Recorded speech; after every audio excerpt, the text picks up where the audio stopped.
1984 ခုနှစ်မြန်မာတက္ကရာ1382 ခုနှစ်တဘိုးတွဲလာဇန်3ရက်ခရစ်နှစ်2021 ခုနှစ်ဖေဖော်ဝါရီလ14ရက်တနင်္ဂနွေနေ့ဝိသုဒ္ဓိမဲ့ဓမ္မလမ်းဝိပဿနာအဖွဲ့ရဲ့နနက်ခင်းဓမ္မအလင်းတန်းများတရားပွဲဖြစ်ပါတယ်ဒီနေ့တရားပွဲမှာဝိသုဒ္ဓိမဲ့ဓမ္မလမ်းဝိပဿနာအဖွဲ့စင်ကာပူမှအကိုတော်စင်မြင့်ကတရားဓမ္မများကိုပြောကြားပေးမှာဖြစ်ပါတယ်ဒါကြောင့်တရားပွဲစတင်နိုင်ရန်အတွက်မြတ်စွာဘုရားရှင်ရဲ့ပုံတော်ဂုဏ်တော်ဉာဏ်တော်တို့ကိုပူဇော်သောအဖြစ်နမောတတ၃ကြိမ်ရွတ်ဆိုပူဇော်၍တရားပွဲစတင်ကြပါစို့ခင်ဗျာနမောတတဘဂဝါတောအရဟတောသမ္မာသမ္ဗုဒ္ဓတ္တနမောတတဘဂဝါတောအရဟတောသမ္မာ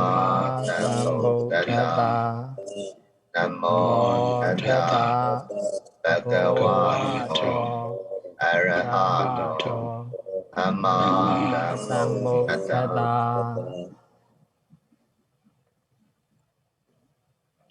ဓမ္မမိတ်ဆွေများအားလုံးမင်္ဂလာပါခင်ဗျာဒီနေ့2021ခုနှစ်ဖေဖော်ဝါရီလ14ရက်နနက်ခင်းဓမ္မလင်းတန်းစီစဉ်လေးမှာကုသိုလ်နဲ့အကုသိုလ်အကြောင်းလေးကိုပြောချင်ပါတယ်ကုသိုလ်နဲ့အကုသိုလ်အကြောင်းကိုပြောမယ်ဆိုတော့ကျွန်တော်အရင်ကစင်ကာပူက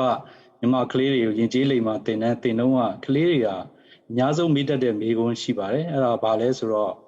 ဟိုကလုပ်ရင်ငရဲကြီးလားအကုသိုလ်ဖြစ်လားဒီဟာလုပ်ရင်ကုသိုလ်ရလားလုံးတင်သလားစသဖြင့်မေးတတ်ကြပါတယ်ဒါကဘာကိုပြတယ်လဲဆိုတော့သူတို့စိတ်ထဲမှာဘာသာရေးဆိုတာသူတို့မသိနိုင်တဲ့ဆောင်းရံရှောင်းရံတွေရှိတယ်အဲ့တော့အဲ့ဒါတွေကိုမသိရဲလုံးမြင်ပြစ်ဖြစ်မှာဆိုတယ်ဟိုဘုန်းတော်ကြီးတွေကိုမေးဖို့ကြောက်လဲအဲ့လိုမေးဖို့အခွင့်အရေးကဟိုတခါတလေလည်းမရသလိုကြောက်တာမျိုးလည်းရှိတယ်ဟောတကယ်တော့ကလေးတွေမဟုတ်ပါဘူးကျွန်တော်တို့လူကြီးတွေလည်းဟိုဘုန်းတော်ကြီးတွေကိုကြောက်ကြတာပါပဲတော့တခြားဘာသာမှာဆိုရင်တော့ဟိုထာဝရဘုရားသခင်ဆိုတဲ့သူကပေါ့နော်ဟောရေပူဆိုတာကောင်းတယ်ကုသိုလ်ရတယ်ဆိုရင်အသိမှတ်ပြီးဟိုလိုက်လုပ်ကြတာပါပဲဒီလိုပဲဟိုဘဲချိန်မှာဟိုဘဲမြစ်ထဲဆင်းပြီးတော့ရေချိုးရင်အပြစ်တွေစေကြောပြီးသားဖြစ်တယ်ဆိုရင်လည်းပဲဟိုယုတ်တိရှိသည်ဖြစ်စေမရှိသည်ဖြစ်စေလိုက်လုပ်ကြတာပါပဲသူတို့အနေနဲ့ကတော့သူတို့ဘုရားတက်ရှိထင်ရှားတနေရာမှာရှိနေသေးတယ်လို့ဟိုတင်ကြားထားတာမလို့ဟိုကြောက်လို့လောက်ရတာမျိုးရှိသလိုနောက်ပြီးသူတို့ရဲ့တင်ကြားမှုတွေမှာကဘာမှမသိခင်ဟိုယုံဖို့ကပထမအရေးကြီးဆုံးဖြစ်လို့လည်းဖြစ်ပါတယ်ဒါပေမဲ့ဗုဒ္ဓအဆုံးအမမှာတော့ဒီလိုမဟုတ်ပါဘူးကျွန်တော်တို့ရဲ့မြတ်စွာဘုရားကအခုချိန်မှာမရှိတော့ပါဘူးအဲဒါကြောင့်ဘုရားရှင်ကဒါကကောင်းတယ်ဒါကမကောင်းဘူးဆိုတာတက်ကိုကောင်းတယ်ဆိုတာဘယ်လိုအရာမျိုးကိုခေါ်တယ်ဘာကြောင့်ကောင်းတယ်လို့ပြောရတယ်မကောင်းဘူးဆိုတော့အရာဟာလည်းဘယ်လိုအရာမျိုးကိုခေါ်တယ်ဘာကြောင့်မကောင်းလို့သတ်မှတ်ရတယ်ဆိုတော့နောက်ွယ်ဟာအကြောင်းတရားတွေကိုပါကိုယ့်ဘာသာကိုနားလည်အောင်သင်ကြားပေးတော်မူခဲ့ပါတယ်အဲဒါကြောင့်ဗုဒ္ဓဘာသာမှာအရင်ဆုံးသင်ယူဖို့နားလည်အောင်လုပ်ဖို့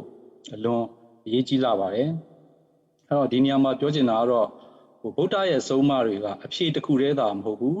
အဖြေတစ်ခုရဲ့နောက်ွယ်ကသဘာဝဓမ္မတွေသဘောတရားတွေအကြောင်းတရားတွေကိုသိအောင်သင်ကြားရတာဖြစ်ပါတယ်ပြီးတော့မှအသိဉာဏ်တစ်ခုဖြစ်လာအောင်ကျွန်တော်တို့လေ့ကျင့်ဆင်ခြင်ကြရပါတယ်အဲ့လို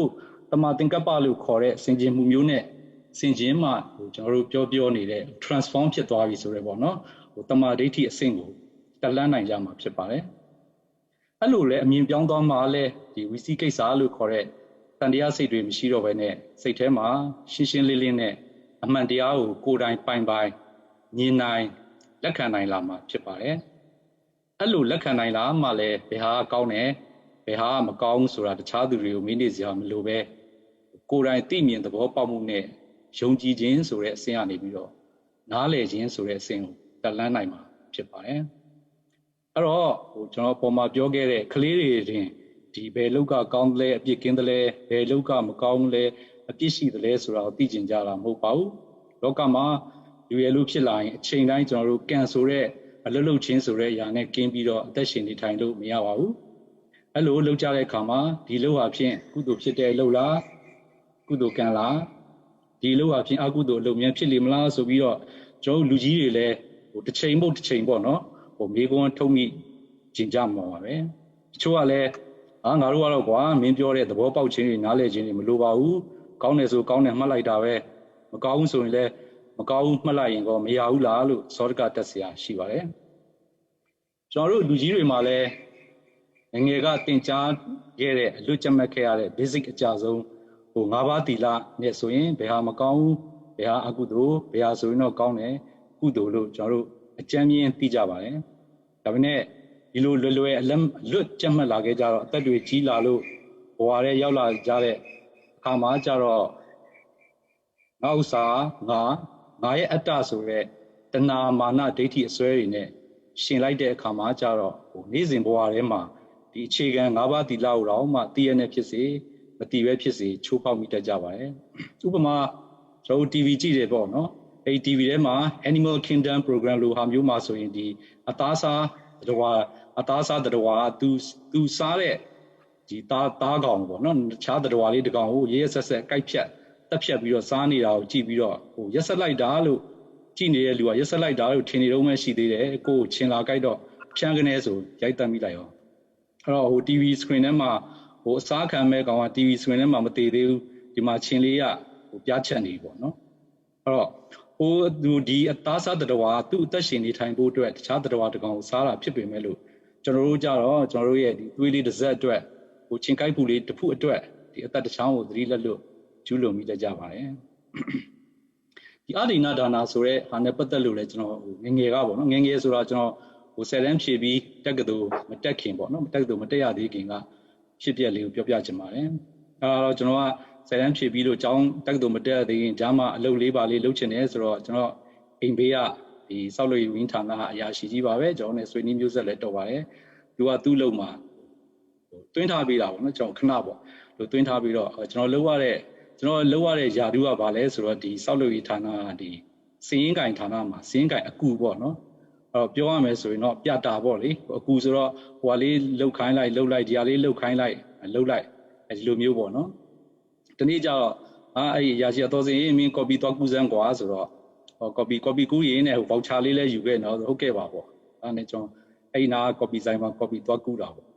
copy တော့ကူးပြီးတော့ပြီးတော့ကျွန်တော်ကအဲ့လိုဗောက်ချာလေးပေးပါဆိုတော့ဆိုင်ရနေပြီးတော့ကျွန်တော်ဗောက်ချာလေးပေးလိုက်တယ်ပေါ့နော်စာရွက်လေးပေါ့ဒီမှာတော့ receipt လို့ခေါ်တာပေါ့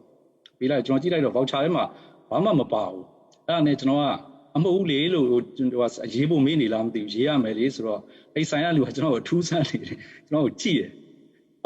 အေးအဲ့လိုဆိုလည်းပြီးတာပါပဲဆိုသူကအဲ့လိုပေါ့နော်ကျွန်တော်ရွက်20ကိုရွက်20တရွက်ကိုအဲ့တော့ပြား80ဆိုရင်ပြား80ဆိုတော့သူကရေးပေးလိုက်တယ်ရေးပေးပြီးတော့ကျွန်တော်ပြန်လာတော့ကျွန်တော်ဒီရုံးကကျွန်တော်တဲ့အနေအသက်ကြီးတဲ့ permanent အကိုကြီးကိုပြတော့ဟာတော်စင်းနဲ့မင်း voucher ထဲမှာဘာလို့အဲ့ဒါရေးလာတာလဲပေါ့အဲ့လိုမျိုးအဲ့တော့ကျတော့နောက်မှကျွန်တော်သိရတာဒီအဲ့ဒီတော့ကလည်းဒီစောက်လို့ရေးဆိုတာတကယ်ကိုငွေကောင်းတဲ့ဌာနဆိုတော့နာမည်ကြီးတာပေါ့နော်အဲ့တော့သူတို့မှာဘယ်လိုမျိုးရှိလဲဆိုတော့ voucher လေးတို့ပြား80နဲ့ကူးတယ်ဆိုရင် voucher အလွတ်ကိုတောင်းတယ်ဒီဆိုင်ရလည်း voucher ပေးဆိုရင်သူကတည်ပြီးသားစိုင်းလေးထိုးတစ်စိမ့်လေးထုပြီးတော့ပဲ voucher ထဲမှာဘာမှမရေးဘဲနဲ့ပဲပေးလိုက်တာပဲအဲ့တော့ပြီးတော့မှဒီပြား80နေရာမှာပြား90နဲ့တင်တယ်15ရွက်နေရာမှာအရွက်20နဲ့တင်တယ်အဲ့လိုမျိုးပေါ့နော်ဒါလေးကတကယ်basic ကျွန်တော်တို့ဒီပြတာလေးအဆင့်မှာရှိတဲ့ဒီလိုပတ်စံရှာတဲ့ပတ်စံဖြစ်တဲ့ပုံစံလေးပေါ့နော်ဒီစောက်လို့ရေးမှာဆိုရင်တော့ဒီဘီလက်မြေတန်တွေကြောက်တွေဒါတွေလည်းပဲဒီလိုပဲအဲ့လိုလောက်ကြတာပေါ့နော်ကျွန်တော်လည်းအဲ့ဒီအချိန်မှာမှဒါတွေတီးခွင့်ရခဲ့တယ်ပေါ့နော်အဲ့တော့အဲ့လိုမျိုးvoucher တောင်းတဲ့အလုပ်ပေါ့နော်အဲ့တော့ကျွန်တော်အခုဒီချိန်မှစဉ်းစားမိတော့ဒီအဒိဏဒါနကံနဲ့မုဒဝါဒကံဆိုတာကပေါင်းပြီးတော့လဲကျူးလွန်တတ်ပါလားပေါ့နော်အဲ့လိုမျိုးလေးကျွန်တော်စိတ်ထဲဒီလိုလေးသွားပြီးတော့ပေါ်ပါတယ်ဒါဒီလိုပြောလို့လိုမျိုးဒီစောက်လို့ရေးဝန်ထမ်းအားလုံးဒီလိုမျိုးလက်စားတယ်ဒီ engineer တွေအကုန်လုံးဒီလိုဖြစ်တယ်လို့ဆိုတော့မဟုတ်ပါဘူးတချို့လဲ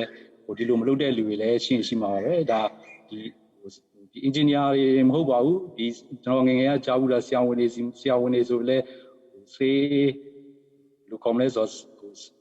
ဆေးကိုဆရာဝန်လက်မှတ်နဲ့ဝယ်ပြီးတော့မှအပြင်မှာအလုံးပေါင်းကိုရောင်းတာလို့ပါဒီလိုမျိုးလဲရှိတတ်ကြတာပါပဲအဲ့တော့ဒါတွေကိုတေချာမစမ်းစစ်ဘူးဆိုရင်တော့ကျွန်တော်တို့ကဘာစမ်းလဲဒါတွေကလူတိုင်းလုံးနေတာပဲလို့စောတကတက်ကြမှာပါ နောက်ဒီလိုပါပဲဒီကာမေတုမိစ္ဆာစာတို့သူရာမေရယဆိုရင်လည်းပဲဒီလိုပါပဲကျွန်တော်တို့အခြေပြောနေဖို့တော့မလိုပါဘူးအဲ့တော့ကောင်းတယ်နဲ့မကောင်းဘူးပေါ့နော်ကုသိုလ်နဲ့အကုသိုလ်ဆိုတာငါတို့သိပါတယ်လို့ထင်ပေမဲ့တကယ်တမ်းကိုယ့်အတ္တနဲ့ရှင်လာတဲ့အခါမှာတော့ကျွန်တော်တို့တကယ်လိုက်နာကြကြရလားကိုမိသားစုနော်ကိုသားသမီးဒီလိုမျိုးနဲ့ရှင်လာရင်တော့ကိုဝင်ငွေလိုမျိုးနဲ့ရှင်လာရင်တော့ကျွန်တော်တို့လိုက်နာကြကြရလားကိုမေးခွန်းထုတ်ကြည့်တင်ပါတယ်အဲ့တော့ဟုတ်ပြီကောင်းတယ်မကောင်းဘူးလို့ရက်စကားနဲ့ပြောနေကြတဲ့ကုသိုလ်နဲ့အကုသိုလ်ဆိုတာတွေကိုကျွန်တော်တို့ဗုဒ္ဓရဲ့သင်ကြားမှုနယ်ပယ်လေးကနေပြီးတော့ပို့ပြီးတော့ထဲထဲဝင်ဝင်လေးကြည့်ကြအောင်ပါအဲ့လိုလေ့လာတဲ့အခါမှာကျွန်တော်တို့ဘာသာရေးတစ်ခုอ่ะပေါ့နော်သင်ထားတဲ့ဒီသင်ခန်းစာတွေအနေမျိုးနဲ့မဟုတ်ဘဲနဲ့ကျွန်တော်တို့ကိုယ့်ဘဝထဲမှာအသုံးဝင်တဲ့အသိပညာရဲ့တစ်ခုဆိုတဲ့ approach နဲ့သွားကြပါတယ်အဲ့လိုသွားတဲ့အခါမှာပထမ what ပေါ့နော်ကုသိုလ်အကုသိုလ်ဆိုတာဘာလဲပေါ့ဗုဒ္ဓရဲ့သင်ကြားမှုအရကုသိုလ်အကုသိုလ်ဆိုတာဘာလဲပေါ့ကုသိုလ်ဆိုတာပါဠိစကားဖြစ်ပါတယ်ကုကဒီနေရာမှာစိုးကျိုးကိုပေးတတ်တဲ့အစိုးတရားများလို့အဓိပ္ပာယ်ရပါတယ်တလကဖယ်ရှားပြစ်နိုင်တဲ့စွမ်းအားဆိုပြီးတော့ဒီလိုအဓိပ္ပာယ်ရှိရလို့ဆိုပါတယ်အဲ့တော့ကုသလဆိုတာစိုးကျိုးကိုပေးတတ်တဲ့အစိုးတရားများကိုဖယ်ရှားပြစ်နိုင်တဲ့စွမ်းအားဆိုပြီးတော့ဒီလိုအဓိပ္ပာယ်ရှိမှာဖြစ်ပါတယ်အဲ့တော့ကုသလဆိုတဲ့စိုးကျိုးကိုပေးတတ်တဲ့အစိုးတရားများကိုဖယ်ရှားပြစ်နိုင်တဲ့စွမ်းအားဆိုတော့ကျွန်တော်ဒီနေရာမှာဘာတစ်ခုသွားတွေ့တယ်လဲဆိုတော့ကုသိုလ်ရဲ့အဓိပ္ပာယ်ကိုသူကအစိုးတရားဆိုတဲ့အပေါ်မှာ emphasize လုပ်ထားတာတွေ့ရပါတယ်။ဘာလို့ကောင်းတာလဲ။အစိုးကိုဖယ်ရှားနိုင်စွမ်းရှိလို့ကောင်းတာဒီလိုအဓိပ္ပာယ်ရပါတယ်။အဲ့ဒီအစိုးတရားဆိုတဲ့အရာတွေကအရင်တည်းကရှိနေရမယ်။အဲ့ဒီအစိုးတရားတွေကိုဖယ်ရှားပေးနိုင်တဲ့အရာကိုတွေ့မှဒါတွေဒီအစိုးတွေကိုဖယ်ရှားပေးနိုင်တဲ့အကောင်းတရားများဖြစ်သည်ဆိုတဲ့သဘောမျိုးကျွန်တော်တွေ့ရပါတယ်။ဒီနေရာမှာလဲကျွန်တော်ဗာလေးသွားသိရလဲဆိုတော့ဆရာကြီးဒေါက်တာဦးစိုးလင်ပြောတဲ့ယောဂနဲ့ဆေးအကြောင်းလေးပေါ့နော်အားလုံးလည်းကြားဘူးလိမ့်မယ်နားဘူးကြားလိမ့်မယ်လို့ထင်ပါတယ်အဲဘာလဲဆိုတော့ကျွန်တော်တို့ဒီယောဂတစ်ခုဖြစ်လို့ယောဂဝေဒနာတို့ခံစားလို့ပေါ့နော်ဒီ accidentally ကျွန်တော်တို့တရွက်လေးတွေ့စားလိုက်မိတယ်စားလိုက်ပြီးတဲ့အခါမှာဒီယောဂလေးတက်သွားတာနောက်တစ်ခါလည်းအဲ့လိုဖြစ်လို့စားလိုက်ပြီးတော့တက်သွားသွားပြန်အဲ့တော့ကျွန်တော်တို့သိလာတာဒီတရွက်လေးဒီယောဂကိုပျောက်စေတယ်ဒီယောဂအတွက်ဒီတရွက်လေးဆွေးစေးညီသွားတယ်ဆိုတဲ့ဆရာရဲ့ရှင်းပြချက်လေးပါအဲ့တော့ကျွန်တော်တို့ဘာသိရလဲဆိုတော့ကျွန်တော်တို့ရထားတဲ့ဒီယုံ nant ခန္ဓာကြီးရပေါ့နော်အဓိကအဖြစ်ကုသိုလ်ရဲ့အကျိုးဆက်ကြီးတစ်ခုဆိုတာပါပဲဒါဆိုရင်အကုသိုလ်ရဲ့အကျိုးဆက်ကြီးတစ်ခုဆိုတာပါပဲဒါဆိုရင်ကုသိုလ်လည်းမပါဘူးလားဆိုတော့ကုသိုလ်လည်းအ ਨੇ ချင်းရောထွေးပြီးပါမှာပေါ့နော်ကုသိုလ်ပါလို့တာဒီမွေးလာတဲ့အခါမှာရုပ်စင်းရင်ကလှပတာတို့ချမ်းသာတဲ့မိသားစုမှာမွေးလာတာတို့ဒါတွေရှိနိုင်ပါတယ်ဒါပေမဲ့တဖြည်းဖြည်းယိုရင်းပျက်စီးသွားတတ်တဲ့သဘောနောက်ပြီးဒီအနာယောဂဝေဒနာတွေကိုခံစားရတတ်တဲ့သဘောနောက်ဆုံးဘယ်သူမဆိုသိဆုံးရတဲ့သဘောတွေကတော့ဒီကျွန်တော်တို့ပြေးလို့မလွတ်တဲ့အကုသိုလ်ရဲ့အဓိကအကျိုးဆက်လို့ပြောချင်တာပါဒါကြောင့်လဲကျွန်တော်တို့ကဒီအကုသိုလ်ကိုသဝိဇ္ဇဒုက္ခဝိပါကလက္ခဏာဆိုပြီးတော့အပြစ်ရှိပြီးတော့ဆင်းရဲတဲ့အကျိုးဖြစ်စေတတ်တယ်လို့ပြောတာပါဟုတ်ပြီဒါဆိုရင်အဲ့ဒီအကျိုးဆက်ကြီးမဖြစ်အောင်ဘယ်လိုလုပ်ကြမလဲအဲ့လိုအစိုးတရားတွေရှိနေလို့ပဲဒီအစိုးတရားများကိုဖယ်ရှားနိုင်တဲ့စွမ်းအားဆိုတဲ့ကုသိုလ်ရဲ့အခန်းကဏ္ဍပါဝင်လာတာပါဒါကြောင့်ဆရာပြောခဲ့သလိုပဲယောဂကိုပျောက်စေတဲ့အစွမ်းရှိလို့ဆေးလို့အမည်တွင်သလိုအကုသိုလ်ကိုပယ်တတ်နိုင်တဲ့အစွမ်းရှိလို့ကုသိုလ်လို့အမည်တွင်တာပါဟုတ်ပြီဒါဆိုရင်အကုသိုလ်ရဲ့ဒီအိုနာသေးဆိုတဲ့ဘယ်သူမှမလိုချင်တဲ့အကျိုးတွေကိုတော့သိပြီနောက်တစ်ဆင့်အနေနဲ့အကုသိုလ်ဖြစ်စေတဲ့အကြောင်းတွေကိုပဲဒီအကြောင်းတွေကိုလည်းသိမှပယ်နိုင်မှဒီအကုသိုလ်ဖယ်နိုင်မှဖြစ်လို့နောက်မေးခွန်းတစ်ခုပေါ့နော် point ဆိုတာလေးကိုဖြေဖို့လိုပါတယ်နောက်တနည်းပြောရမယ်ဆိုရင်တော့ကျွန်တော်တို့အိုနာသေးဘာကြောင့်ဖြစ်တယ်လဲပေါ့ဘာကြောင့်ထက်အခါကဖြစ်ရတယ်လဲပေါ့အဲ့လိုဖြစ်တဲ့အခါမှာလဲဘာကြောင့်အဆိုးမရတယ်လဲပေါ့ဒါကိုတာမန်လူနားလည်နိုင်တဲ့စကားလုံးနဲ့ခတ်တူတူပြောရမယ်ဆိုရင်တော့တဘာဝကိုငါလုတ်ခဲ့မိကြလို့ပဲလို့ပြောချင်ပါတယ်တဘာဝကိုငါထင်ပြီးတော့တဘာဝကိုငါဆိုပြီးတော့ငါလုတ်ခဲ့မိကြလို့ပဲလို့ပြောချင်ပါတယ်အဲ့တော့မြင်ရင်လည်းငါမြင်တယ်ကြားရင်လည်းငါကြားတယ်နားရင်လည်းငါနားတယ်စားရင်လည်းငါစားတယ်ထိရင်လည်းငါထိတယ်တွေးရင်လည်းငါတွေးတယ်လို့အထင်ရောက်ခဲ့ကြလို့ပါပဲဒီနေရာမှာအရေးကြီးတဲ့စကားလုံးလေးကဘာလဲဆိုတော့အထင်ရောက်ဆိုတဲ့စကားလုံးလေးပါပဲ အထင်ရောက်တယ်ဆိုကြတဲ့ကကျွန်တော်တို့အမှန်တိုင်းသိတာထင်တာမဟုတ်ဘဲနဲ့အမှားကိုအမှန်ထင်တယ်ဆိုတဲ့အဓိပ္ပာယ်ပါပဲသူ့ဘာသာသူမျက်စိနဲ့အစင်းတိုက်လို့မြင်စိတ်ဖြစ်ပေါ်လာတာလေးကိုငါမြင်တယ်ဟိုနားနဲ့အတန်နဲ့တိုက်လို့ကြားစိတ်ဖြစ်ပေါ်လာတာလေးကိုငါကြားတယ်စသဖြင့်ပေါ့နော်ကျွန်တော်တို့အာယုံရှိကြိုက်ခဏလေးပဲဖြစ်တဲ့စိတ်ကိုအမြဲတမ်းရှိနေတယ်ကျွန်တော်တို့အမြဲတမ်းပုံသွင်းထားတဲ့ငါဆိုတာနဲ့တွဲပြီးတော့ယူလိုက်မိကြတာပါဒါတော့ကျွန်တော်တို့ပါဠိလိုတော့မောဟအဝိဇ္ဇာစသဖြင့်ခေါ်ပါတယ်အဲ့တော့အဲ့လိုငါလို့လည်းထင်ရောနောက်ဆက်တွဲအနေနဲ့ငါပိုင်ဆိုင်ခြင်းနဲ့ဆိုတဲ့လောဘကဝင်လာတော့တာပါပဲအဲ့ဒီလောဘဆိုတာလည်းဝင်လာတော့ခုနကိုနာတေဆိုတဲ့ဒီဘဝမှာရှောင်လွဲလို့မရနိုင်တဲ့ရုပ်ဉာဏ်ဆင်းရဲတွေအပြင်လိုချင်လို့ကြိုးစားလို့ပင်ပန်းခြင်းမရလို့ပူပန်ခြင်းဒေါသထွက်ခြင်းရပြီးတဲ့အခါမှာလည်းဒီရထားတာလေးပေါ့နော်ကျွန်တော်တို့ဆုံးရှုံးသွားမှာကိုပူပန်တော့ကဖြစ်ရခြင်းစတဲ့ကိလေသာဒုက္ခဆင်းရဲတွေလည်းခံကြရပြန်ပါတယ်ဒါကြောင့်ကိုနာတေဆိုတဲ့ခန္ဓာဆင်းရဲတွေဒီပူလောင်ခြင်းတောကဖြစ်ခြင်းကိုကြွေးဝမ်းနည်းရခြင်းဆိုတဲ့ဒီကိလေသာဆင်းရဲတွေဘာကြောင့်ဖြစ်ရလဲဆိုတဲ့ခုန wine ဆိုတဲ့မိကွန်းရဲ့အဖြေကလောဘဒေါသမောဟဆိုတဲ့ကိလေသာတွေကြောင့်ဖြစ်ရတာလို့အဖြေရမှာဖြစ်ပါတယ်ဒါကြောင့်ကုသိုလ်ဆိုတာဒီကိလေသာတွေရဲ့စန့်ကျင်ဘက်ဖြစ်ရတော့မယ်ဆိုတာကျွန်တော်မပြောရင်တော့မှသိနိုင်ပါပြီအဲ့တော့အကုသိုလ်ဖြစ်စေတာကိလေသာဆိုတာလောဘဒေါသမောဟတို့ဆိုရင်အကုသိုလ်ရဲ့စန့်ကျင်ဘက်ကုသိုလ်ကိုဖြစ်စေတဲ့တရားများကတော့အလောဘအဒေါသအမောဟတို့ပဲဖြစ်ပါတယ်အလောဘဆိုတာလောဘရဲ့စန့်ကျင်ဘက်ဖြစ်တဲ့ဒါနကုသိုလ်အဒေါသဆိုတာဒေါသရဲ့စန့်ကျင်ဘက်ဖြစ်တဲ့မေတ္တာတရားအမောဟဆိုတာမောဟဆိုတဲ့မတိခြင်းရဲ့စန့်ကျင်ဘက်တရားဖြစ်တဲ့ဘာဝနာကုသိုလ်တွေပဲဖြစ်ကြပါတယ်အဲ့လိုပြောလိုက်လို့ဘာသာရေးကြီးသိမ့်ဆန်သွားပြီးတော့ကုသိုလ်ဆိုတာအလှကြီးတွေပေးနေရတော့မလို့တစ်ချိန်လုံးမေတ္တာပဲထိုင်ပို့နေရတော့မလို့တရားစခန်းသွားပြီးတော့ပဲတရားတွေအမြဲထိုင်နေရတော့မလို့ထင်တတ်ကြပါတယ်ဒါတွေလုံနိုင်ရင်လည်းကောင်းပါတယ်ဒါပေမဲ့နေ့စဉ်ဘဝထဲမှာတော့စာလောင်နေတဲ့သိစံလေးတစ်ကောင်ကိုစာကျွေးလိုက်တာလဲဒါနပါပဲကိုယ်နဲ့နေတူဝဆက်ဆံနေရတဲ့သူတွေပေါ့ကိုချင်းစာစိတ်လေးထားပြီးတော့ပြောဆိုဆက်ဆံလိုက်တာလဲဒါကိုချင်းစာစိတ်ဆိုတော့လဲမေတ္တာပေါ်အခြေခံလို့ဒါလဲမေတ္တာပါပဲနောက်ကျွန်တော်တို့အလုပ်တစ်ခုမလုပ်ခင်မပြောခင်ပြောနေတော့ပြောပြီးမလုပ်ခင်လုပ်နေတော့လုပ်ပြီးစတဲ့အချိန်တွေမှာလဲပဲဒါတတိလေးထားတာဒါလဲဘာဝနာပါပဲဒါကြောင့်ပေါ်မှာပြောခဲ့တဲ့အခြေခံ၅ပါးသီလဆိုတာလဲဒီလောဘဒေါသမောဟတွေကြောင့်ဖြစ်တယ်ပေါ့နော်ကံမြောက်တဲ့အထိမဖြစ်အောင်ကျွန်တော်တို့ကာယကံအရာထိမ့်သိမ်းခြင်းဝစီကံအရာထိမ့်သိမ်းခြင်းတို့ပဲဖြစ်ပါတယ်အဲ့တော့ကံမြောက်သွားတော့ဘာဖြစ်လဲလို့မေးစရာရှိပါတယ်ကံမြောက်သွားတော့ခုနကကိုနာသေးဆင်းရဲတွေအဖန်ဖန်ကြုံရတဲ့ဘဝတန်တရားထဲမှာလဲကြရမှာပေါ့နော်ဒါကြောင့်မလို့ဒီကုသိုလ်နဲ့အကုသိုလ်ဆိုတာပြိပခအသွင်ဆောင်တဲ့စန့်ကျင်ဘက်သဘာဝတရားတွေဖြစ်တယ်ဆိုတာရဲ့အကုသိုလ်ပဲတတ်နိုင်လို့ကုသိုလ်လို့အမည်တွင်ခဲ့ရတယ်ဆိုတာရဲ့ဒီအကုသိုလ်သဘာဝတရားရဲ့နောက်ွယ်ကလက်တယ်ဖြစ်တဲ့ကိလေသာတွေအကြောင်းရဲ့ကုသိုလ်အကြောင်းရဲ့တို့ကိုကျွန်တော်တို့သိတန်တဲ့လောက်သိပြီလို့ယူဆပါတယ်ဒါကြောင့်လည်းပဲတောင်မြို့မဟာကန္တာယုံဆရာတော်ဘုရားကြီးက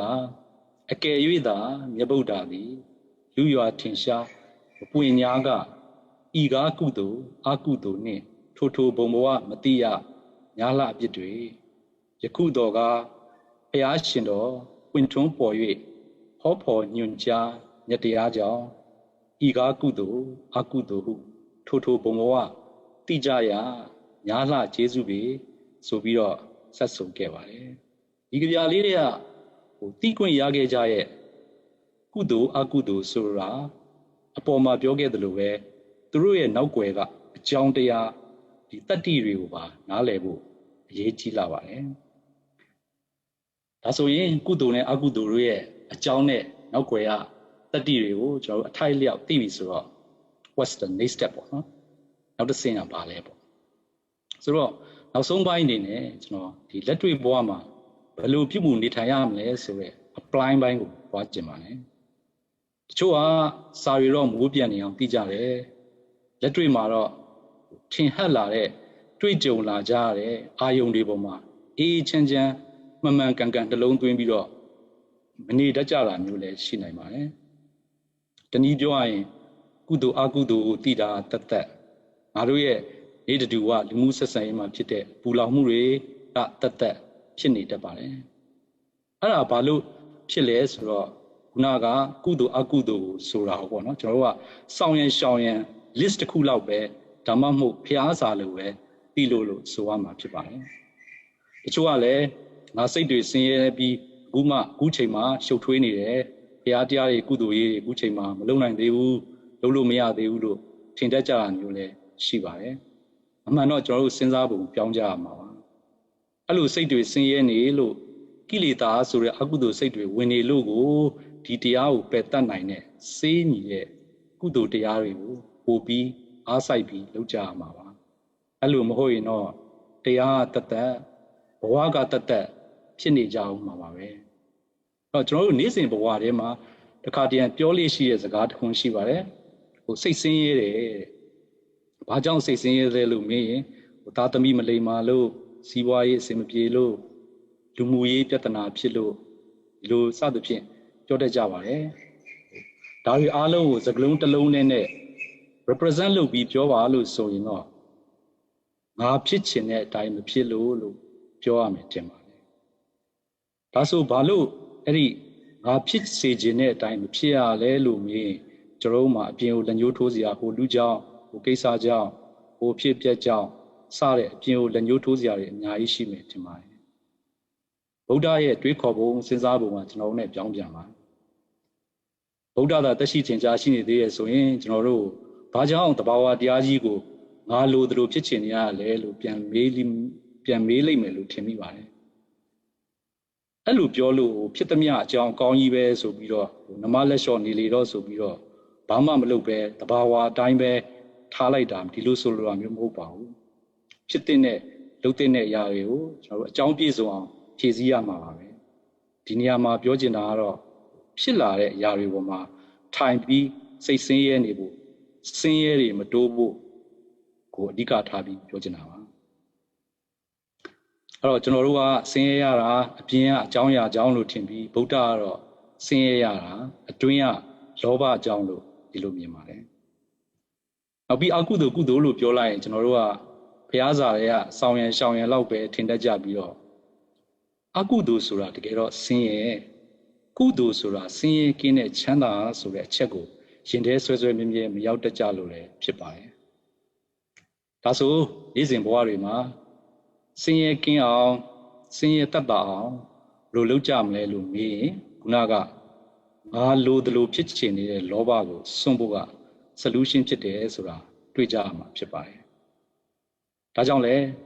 ဆရာကြီးစိုးလွင်ကလောဘစွန့်ဖို့သာလိုရင်ဆိုပြီးတော့တရားတွေဟောခဲ့ပူပါတယ်ပါဠိဘာသာမှာဆိုရင်လည်းပဲလောဘကိုအကုသလမူလဆိုပြီးတော့အကုသိုလ်တွေရဲ့အရင်းမြစ် the root of immoral လို့ဆိုထားပါတယ်ဟုတ်ပြီဒါဆိုရင်လောဘကိုဘယ်လိုစွန့်မလဲဆိုရက် how ဆိုရက်မိကုံးပေါ်လာပါလိမ့်မယ်တနည်းအားဖြင့်ပြောရရင်လောဘကိုဘာနဲ့စွန့်ကြမလဲပေါ့လောဘကိုတတိနဲ့စွန့်ရမှာဖြစ်ပါတယ်တတိဟာစောင့်ရှောက်တတ်တဲ့အစွမ်းရှိသလိုအမှန်ကိုမြင်စေနိုင်တဲ့တတ္တိလည်းရှိပါတယ်တတိရှိမှအပေါ်ကပြောခဲ့တဲ့မောဟအဝိဇ္ဇာကိုလည်းပယ်တတ်နိုင်မှာဖြစ်ပါတယ်လောကီစကားနဲ့ရှင်းရှင်းလေးပြောရရင်တော့တတိရှိရင်အမှန်မြင်မှချမ်းသာရလို့ပြောချင်ပါတယ်ကုသိုလ်ဆိုတာတခြားမဟုတ်ပါဘူးဆင်းရဲငြိမ်းတဲ့ချမ်းသာပါပဲဒါကြောင့်လေဘုရားရှင်ကငါသတိပဋ္ဌာန်တုတ်ထဲမှာသတိပဋ္ဌာန်ဒီသာတကြောင်းတည်းသောလမ်းဆိုပြီးဟောခဲ့တာဖြစ်ပါတယ်မြတ်စွာဘုရားပြိဋိဘံစံကင်မှာလဲဝေယဓမ္မသင်္ခါရအပမဒေနသမ္မာဒေထာအမြဲကုန်သောယုံ nant ဓမ္မသင်္ခါရတရားတို့ကိုမမေ့မလျော့မပေါ့မဆမြဲမြံသောတတိတရားဖြင့်ကောင်းစွာနေကြကုန်လို့မှာကြားခဲ့တာဖြစ်ပါတယ်ဟုတ်ပြီဒါဆိုရင်လောဘကိုတတိနဲ့ဘယ်လိုစွန့်မလဲလောကီစကားနဲ့ကျွန်တော်တို့လူများနားလည်အောင်ပြောရမယ်ဆိုရင်တော့လောဘကိုတိုက်ထုတ်ပစ်ဖို့အတွက် ဒီလောဘဆိုတဲ့တဘာဝတရားကြီးကဘယ်နေရာမှာရှိလဲဘယ်အချိန်မှာဖြစ်လဲဆိုတာသိဖို့ရည်ကြီးပါတယ်လောဘဖြစ်တဲ့နေရာလောဘဖြစ်တဲ့အချိန်တို့ကိုသိမှအဲ့ဒီနေရာမှာသတိနဲ့စားထိုးနိုင်ရင်လောဘကိုစွန့်နိုင်မှာဖြစ်ပါတယ်ဒါဆိုရင် where is လောဘပေါ့နော် where is craving ပေါ့ where is attachment ပေါ့လောဘရှာပုံတော့ဖွင့်ကြရတော့မှာပေါ့နော်တကယ်တော့လောဘကိုကျွန်တော်တို့ဝေးသွားရှာနေစရာမလိုပါဘူးလောဘအပါဝင်ဒီကိလေသာတွေဟာရှေ့စိတ်ပြီးနောက်စိတ်မှာဖြစ်ပါတယ်ဒါကြောင့်အဲ့ဒီလောဘဖြစ်မဲ့နောက်စိတ်မှာတတိနဲ့အစားထိုးလိုက်တာနဲ့လောဘကိုပယ်ပြီးသားဖြစ်ပါတယ်ဒါကြောင့်လေကျွန်တော်ရဲ့ဆရာကြီးအစိုးလင်ကရှေ့စိတ်ပြီးနောက်စိတ်မှာတတိရှိဖို့သာလိုရင်းဆိုပြီးဟောကြားခဲ့တာဖြစ်ပါတယ်ဒါဆိုတတိနဲ့ဒီတည်ငါမှာဖြစ်တဲ့ကိလေသာတွေကိုတော့ပယ်နိုင်ပြီနောက်တစ်ဆင့်တက်ပြီးဒါတွေအလုံးကိုဉာဏ်နဲ့အမြဲပယ်နိုင်အောင်ဘယ်လိုလုပ်ရမလဲလို့မင်းဉာဏ်လန်းကိုရှောက်ဖို့အတွက်ကကြတော့တတိတစ်ခုတည်းနဲ့မလုံလောက်ပါဘူးတတိကနေပြီးတော့ဉာဏ်ဖြစ်ဖို့သူ့ရဲ့ကုသိုလ်ပေါင်းဖော်တွေပေါ့နော်တတိအပါဝင်သူ့ရဲ့ကုသိုလ်အပေါင်းဖော်တွေဖြစ်တဲ့မဂ်ကင်၈ပါးအကျင့်တရားတွေနဲ့ကျင့်ကြံပွားများအထောက်ကြမှာဖြစ်ပါတယ်အဲ့လိုဒီမဂ်ကင်၈ပါးဆိုတဲ့သမာဓိဋ္ဌိသမာသင်္ကပ္ပသမာဝါစာသမာကမ္မန္တာသမာအာဇီဝသမာဝါယမသမာတတိသမာသမာဓိဆိုတဲ့မဂ်ကင်၈ပါးအကျင့်တရားတွေနဲ့ကျင့်နိုင်မှသာလျှင်ဒီကိလေသာအလုံးကင်းစင်တဲ့မဖို့နိဗ္ဗာန်မဉ္ဇဉ်ဖူဉ္ဇဉ်ကိုရရှိပြီးနိဗ္ဗာန်ကိုမျက်မှောက်ပြုနိုင်ကြမှာဖြစ်တယ်လို့ပြောကြရင်လည်းဒီကုသိုလ်အကုသိုလ်ဆိုတဲ့တရားလေးကိုညီကုန်းချုပ်ချင်ပါတယ်အလုံးနိဗ္ဗာန်ကိုဒီဘဝမှာတင်မျက်မှောက်ပြုနိုင်ကြပါစေသာဓုသာဓုသာဓုဒီနေ့တရားဓမ္မများကိုဟောကြားပေးပါတော့အကိုတော်စင်မြင့်အားကျေးဇူးတင်ရှိပါတယ်ခင်ဗျာအဲကြောင့်ဒီနေ့နည်းနည်းခင်တရားဝဲလေးကိုကျွန်တော်တို့ဆုတောင်းအများအဝေးပြီးရုပ်သိမ်းကြပါစို့ခင်ဗျာဤသို့ပြုရမြတ်ပုံညာကြောင့်ချမ်းမြအေးချီပေးမိသည်ရွှေတိထုံချလမ်းမကောက်ပဲရောက်ရပါလို့ထိုးဘဝချင်းလေရလေဒုက္ခဝေဒံယမအပါကောင်းအကောင်းမြတ်မတွေ့ရပဲတပ္ပအိသာမင်္ဂလာ